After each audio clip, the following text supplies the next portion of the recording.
மகாரமாய் பார்த்தான். வித்தியாசமான ஒரு சூழ்நிலை.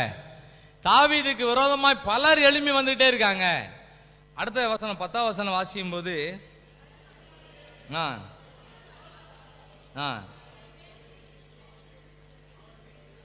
பலவிதமான அசுத்த ஆவிகள் வீடுகள் இருக்கு.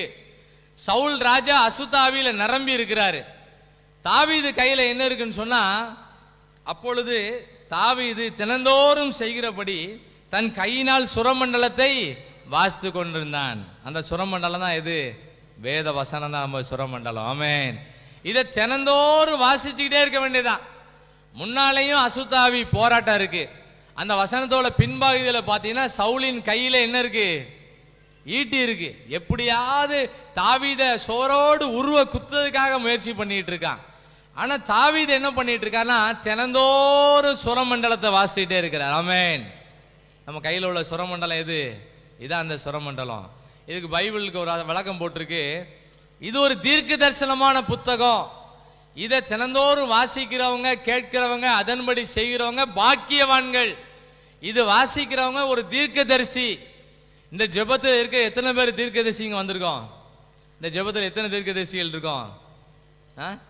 நம்ம எல்லாரும் யார் தான் தீர்க்கதரிசிகள்? கையில் நம்ம தீர்க்கதரிசன புத்தகத்தை வச்சிருக்கோம். இன்னோட கேட்பேன், எல்லாரும் கை வைத்திருங்க. இந்த ஆலயத்தில் எத்தனை பேர் தீர்க்கதரிசிகள் இருக்கோம்? சொல்லுங்க. நம்ம எல்லாரும் தீர்க்கதரிசிகள் தான்.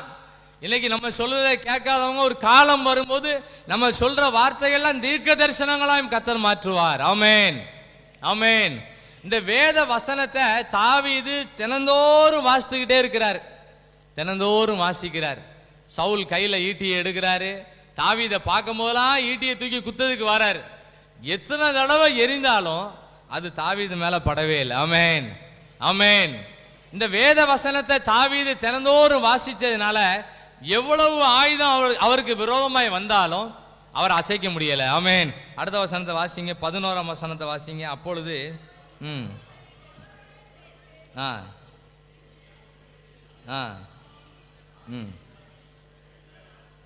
ஆமென். எத்தனை தடவை எரிந்தாலும், ராஜான்னு சொன்னா எரிஞ்சா கரெக்டா எரியணும். அதான் ராஜா.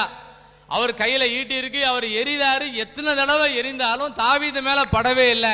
காரணம், தாவீதுக்குள்ள ஒரு நல்ல வழக்கமான வேத வாசிப்பு எல்லாருக்குள்ள இருந்துச்சு. ஆமென், ஆமென். இந்த வேத வசனத்துக்கு இன்னொரு பேரு தினமும் என்னை கவனி.